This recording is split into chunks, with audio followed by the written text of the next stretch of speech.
Good afternoon, everybody. Welcome to the 88th Goodyear Cotton Bowl Classic. Today's breakout news conference features Ohio State defensive coordinator Jim Knowles and student athletes. Across the hall, we will have Steele Chambers, Ty Hamilton, and Jack Sawyer. A little bit later on, we'll have Denzel Burke and Josh Proctor. So if you are wanting student athletes that will be across the hall, we'll spend some time here with Coach Knowles. Coach, before we go to questions, I just mentioned these players. Let me read them out again, and if you would give a brief comment on each of them and what they've contributed to the team. We'll start with cornerback Denzel Burke. Denzel's really upgraded his game this year. I think he's becoming an elite corner, a guy who can really match up against anyone. He's playing more aggressively. He's playing with a lot of confidence. I think he's made tremendous strides since last season. Coach linebacker Steele Chambers. Steele's gotten better every day since I've been here. You know, when I came here, he had just moved from running back, and he's got great athleticism. You know, he's learned the game. He's learned the defense. He's playing fast. He's become more physical. I think he's just grown a lot in 2 years. Up front, defensive tackle Ty Hamilton. Ty's, he's a force inside. You have to have defensive tackles who control the line of scrimmage, and Ty's a guy who does that. And he also makes plays. I mean, he and Tyleek and Mike Hall, those guys, the reason we have done well is because our defensive tackles are actually making tackles. And I think when you see those guys make plays, it changes things. Secondary, Josh Proctor. Josh has always been a guy with a lot of talent. He had his struggles in my first year, but he was a guy you were just waiting for him to break out, and the light bulb's really gone on for him. He's become a premier safety. He could always hit and run, and now he's deciphering offenses and understanding our package, which just allows him to utilize his skills and make more plays. And finally, defensive end Jack Sawyer. Jack has graded out extremely well all year. In the pressure game, he's done a great job in the success of our pass defense. But you see him a lot too in the run game. I think his run grades have been extremely high, and he's a guy that you can count on to control things on the edge, but also make plays. He does all the right things, and he's talented. Coach, thank you. Now we'll go to questions. If you have a question, raise your hand. We'll get a microphone to you. I know Coach Knowles may know you, but please state your name and affiliation just to make sure that we get everyone. We'll start here on the front. Bill? Adam King, 10 TV. Coach, from what we saw at practice, didn't look like any opt-outs there on defense. I don't know if you're willing to confirm that. Is that accurate? Not that I know of. Yeah. Okay. When you see that, what does it say about this team that your entire Silver Bowl defense wants to go out and play in this game and finish on the right note? Yeah, in today's day and age, and things have changed so much. You love to see a bunch of guys who believe in the brotherhood. They believe in how far our defense has come, and they want to finish the job. So they keep, no matter what their future is, they keep playing because they care about their brothers and they care about the Silver Bullets. And that's kind of an old school mentality these days, but it's great to see. Okay, we'll go right third row on the aisle. Go ahead, third row. Oh, he doesn't have. Oh, there we go. Okay. Yeah, Jim. Kind of building off of that question. Not so much about this game. It's pretty clear those guys are going to play. But what's your level of optimism that most or all those guys are going to come back for next year? And if so, how important is that? Yeah, it's really important. You saw the growth from year one to year two. So the more veterans you can bring back, obviously you have a better chance to keep improving. I'm optimistic. I like to remain optimistic. I think those guys enjoy playing. They see a chance to improve. They have a great understanding of the draft and how improvement helps them ultimately in the end. But I'm optimistic. I think they look at our defense as being successful, and it gives them a chance to refine their game. Okay, we'll go right behind him in row 2 on the aisle. Coach Knowles, Jariah Hamilton with PowerMizzou.com. Missouri's offensive line was a semifinalist for the Joe Moore Award given to the best offensive line. You guys played a couple other semifinalists like Notre Dame and Michigan.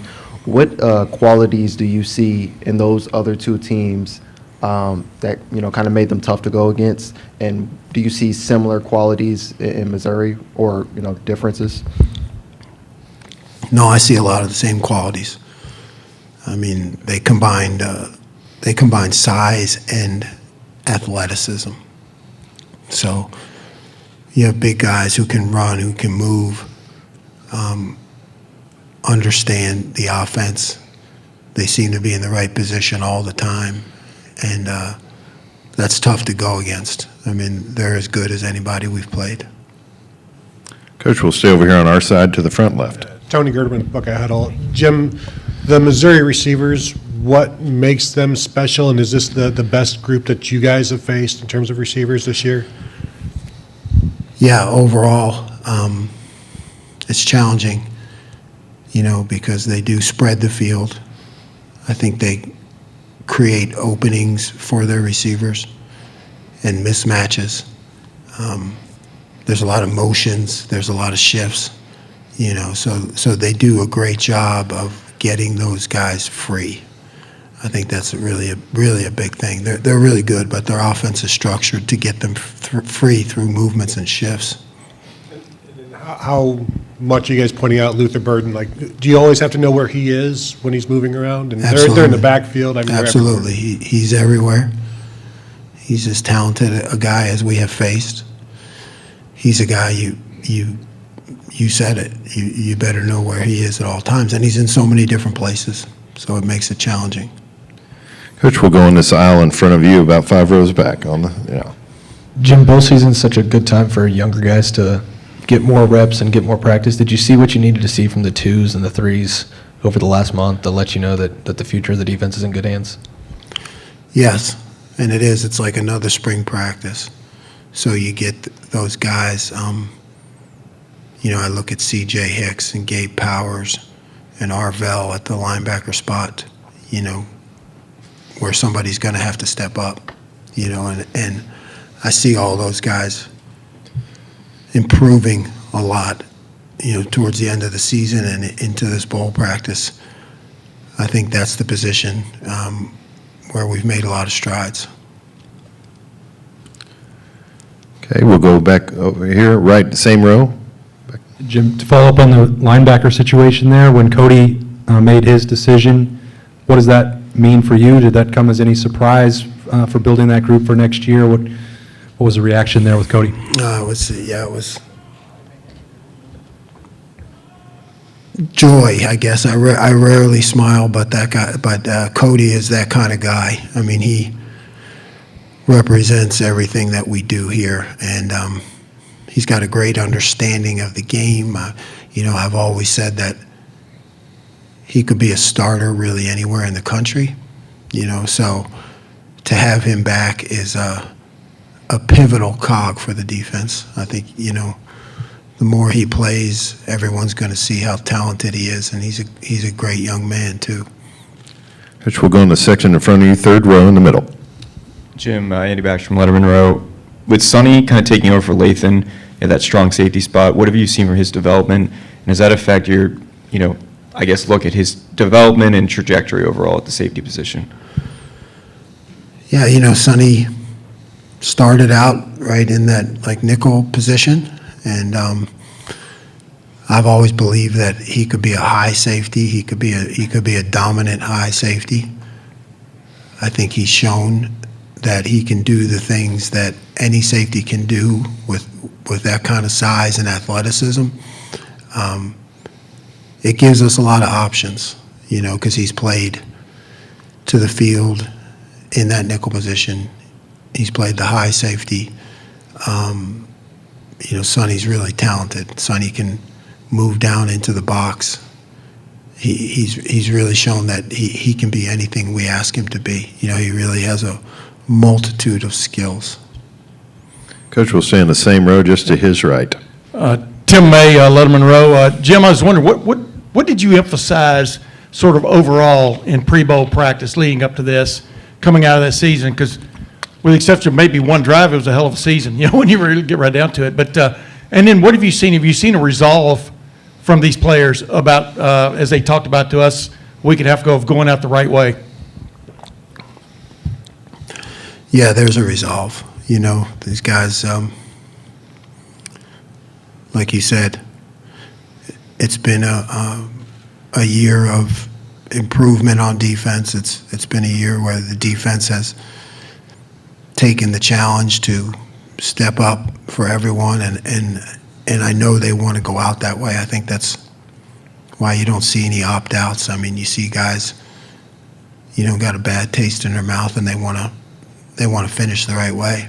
The emphasis during bowl practice is really fundamentals. I know that's, maybe that's a cliche, but it is, because everything always reverts back to your training.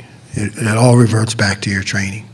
So many things happen during a game, the motions, the shifts, the guys in different places, and you work on that all bowl practice, because you always go back to your fundamentals and your understanding of the defense. So as much as we can go against the offense, which we did, like spring ball, that's the best thing for us, because get challenged all the time, different sets. I'm not predicting what the offense is going to run so much, right? It's more of a wild card thing, and you really get to focus on your fundamentals. Coach will stay in the same side, second row on the aisle. Yeah, Andy Anders, 11 Warriors. Just Josh Proctor's going to be playing his last game here, and looking back on his story, 2021 with the injury last year, getting benched in stretches, and just sticking out to finally have a breakout year this year. What does his story say to you, and maybe say to future players, as an example? Yeah, it says hopefully to future players to stick it out, to not jump ship when times get tough. Don't give up. Have belief in yourself and in the coaches and in the development process. He's a great story where he came from, where he is now, things that he's had to deal with in his life that a lot of people don't know.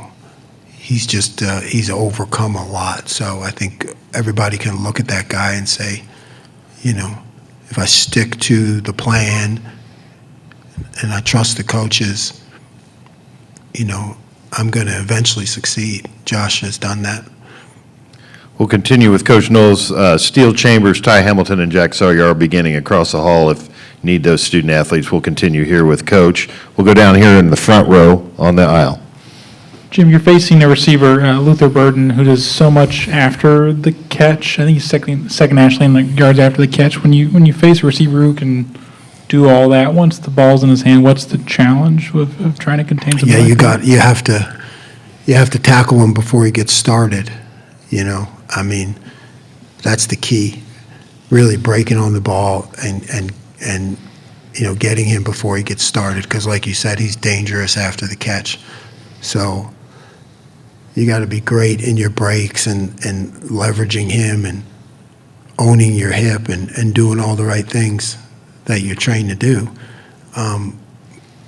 But most importantly, you can't give him that much space, because he will make you pay. Coach, we'll go right in front of me, second row. Coach, when a team has a superstar receiver like Luther Burden and their own Heisman finalist and Cody Schrader, I mean, how does that having to deal with a receiver and running back, how does that kind of complicate things on defense as far as, adjustments and who you guys key in on play to play? Yeah, it makes things really difficult. I mean, great runner, downhill, hits the hole fast, can make you pay. So you better be sure in that first. And then how much can you double the receiver and those kind of chances that you can take. You really got to be judicious with that because you don't want to open yourself up for the easy runs, because he's a great back and he'll take advantage of it. So, it's just a constant game of back and forth because you can't really focus in one area. Coach, we'll go right in front of you, second row. Hey, Jim. Bill Landis from the podcast. We heard your name come up in the Duke coaching search. And I think when you came here from Oklahoma State, a lot of us were sort of unsure of if you'd ever want to become a head coach again. I guess, where do you sit with that now? How much is that a motivating factor for you? And is there anything you can say about your interest in that job? I'm not going to talk about that job, so to speak, but it's a good question when you reach my age, I guess, but really worked my whole career to get to a place where you're expected to win all the time, where you're given the resources, where you have a shot to play for the national championship every year. That's kind of a career arc for me, so any of those opportunities, while you're always grateful, I try to look at it from, this is where I always worked to be, and you have to judge that against, the benefits of being a head coach versus being at a place that's top 5 premier all the time with high expectations and talent. That's from where I started to get here. I don't take that lightly. That's not something you leave easily for any job, head coach or not. I see myself as being at the best place right now. So I have to always look at that and say, why would I want to go anywhere? Why would I want to go anywhere else?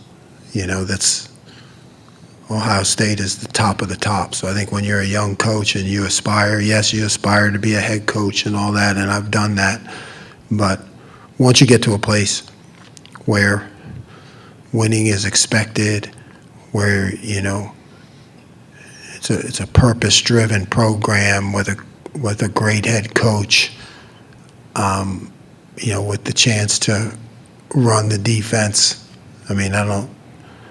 I couldn't have imagined anything better when I was a young coach, So you look at all those things and all those opportunities, but I really appreciate where I'm at. Coach, we'll go over here in front of me, front row. Jim, we haven't talked to you since signing day. Just wanted to get your thoughts on your 3 corners and your 2 linebackers specifically. Yeah, I think the corners are premier talents. I really do. I think that we've come a long way in the secondary in 2 years, and I think these guys even help raise our level. I think they'll come in right away and push everyone, kind of like Davison did. Davison made us better, He ended up starting, but just when he arrived on campus, he made us better because he pushed everybody else. He challenged everybody else. And I think that's what those young corners will do. They're really talented. And it's going to help us keep growing, keep competing. And then the two linebackers, I just think they're as tough as they come, in terms of being silver bullets. You're losing Tommy, you're losing Steele, and you want guys with just a hard-nosed mentality. I think those two represent that. They're just hard-nosed, physical linebackers that you can count on to work. They're both hard workers who are going to be great team guys. We'll go straight in front of you, Coach. Nathan Baird, Cleveland.com. First of all, are you expecting Tommy to play on Friday? It's still up in the air. Kind of a corollary to that, I guess.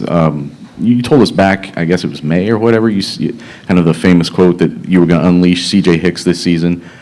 Only one game left to potentially unleash him, and I don't know how that fits into the game plan, but I'm just kind of trying to get maybe an update on where you see him right now, development-wise, and maybe more importantly, what you're projecting maybe going into the spring for him. Yeah, that's a good question. I did hope to do that, and I don't know that it'll get done in this bowl game, but I still think of that term as unleashing him, and it will happen eventually. You see things in bowl practice, right, where you get a chance to line him up in different places. And I think you see that incredible talent and speed, and I think I know that I have my work cut out for me with CJ in finding the right place for him, because he's really a guy who needs to be unleashed. He needs to be able to play free and roam and do a bunch of different things. So it's a good question. It's definitely something that I'm going to spend a lot of time in the off season to get him going. I think you can create some things around him. And now with Tommy and Steele gone, I think that's going to drive me even more to, put him in the right place so that he can succeed. Coach, we'll go back over to my side. Yeah, Bill Rabinowitz from the Columbus Dispatch. I don't know how this can all shake out with the coaching staff, but James Laurinaitis has been a graduate assistant. That's not an option next year. What has his role been this year? How important is he to have him stay on the staff, presumably as linebackers coach, if that happens? Yeah, he's really important. I mean, you got a guy who's a 3-time All-American, a true Buckeye, a silver bullet, He handles a lot of the linebacker things that allow me to free up and do work in other areas. He's really been critical to our success. So, like I like to say, I'm a middle manager, so that finding a home for him is important to all of us. And not somebody we want to lose. All right. We'll go back over here on the right. Jim, Dan Hope, 11 Warriors. What do you think are maybe the things that you guys learned from the Michigan game in terms of where you still need to grow as a defense? It's just that margin of error, when you're in that, when you're in those matchup games. You can point to a couple plays that really woulda, coulda, shoulda made the difference, could make the difference in games like that. So I think we need to just keep pressing and keep growing and challenging to, we got to make those plays when the time comes, because the margin of error is small, and we can keep growing and learning and expanding the defense. Again, always with the end in mind. I thought we did that this year, in terms of what we wanted to do and to put us in that position. but there's always more to study and learn. Time for a few more. We're going to start over here in front of me. In this section. Hey, Jeremy Birmingham, dotting the i's, rivals.com. You mentioned finding a spot for CJ. Is there a world where that isn't at linebacker, where you can see him playing maybe more of a rush end? Is that why that conversation's so challenging? Yeah, I think yes. I mean, I think all the options have to be open. You know, I think they all have to be open. He's talented. You know, I need to find the right place. With a lot of the guys who haven't made NFL decisions yet, there's the back end of that, which is there's a lot of guys that are waiting to play. You have potentially Tyleek and these guys making lifetime decisions, but Hero and Caden McDonald and Jason Moore and the defensive ends are all waiting to figure out, hey, where's my spot? How much conversation do you have with those guys about, if it's not right now, it might not be next year either, but we still need you? How does that work internally? Yeah, all the time. You know, I mean, I think you're just always selling the culture and the development, particularly up front with Coach Johnson, and you know how when their time comes, they're being developed and groomed and getting prepared for that, and they can see the success of everything he's done with the guys who've gone before them. So it's definitely a culture thing. It's a you know, you play off the previous successes you've had, you know, and getting guys to stay around and wait their turn is a lot more difficult these days than it used to be. But I think they can see that when their time comes, they're going to have success because they've been developed. You know, we've developed guys. We'll take two final questions. We'll start here on the second row. Jim, you talked in the offseason about still wanting to keep that package with the float player up front part of the deal. I don't know how often, if ever, you guys really got to it this year. So I guess I'll re-ask again, like what is the vision for that moving forward? And is any part of it that this program has recruited to a traditional four down front for so long that maybe you had to almost cycle out of that before you could really lean into some of the stuff that felt like more like your base defense at Oklahoma State? Yeah, absolutely. I mean, I think, you know, my job is to make sure that we succeed with the players that we have and do what they do best. And, yeah, we have been more of a traditional four down, and, you know, we got better, and we were doing well all year. So, you know, that package was always there, but like I've always talked to you guys about, it's like, you know, don't screw up a good thing, you know, make sure that we're winning and what's the best thing for us to win, you know, and when you're doing well and you're constantly making progress and things are going well, you know, you want to keep growing with that. But you know, we've been a traditional four down, and Coach Johnson's done a great job with that. So it's up to me, as you said, to play with the guys that we have, do what they do best, build that stuff in, but you know,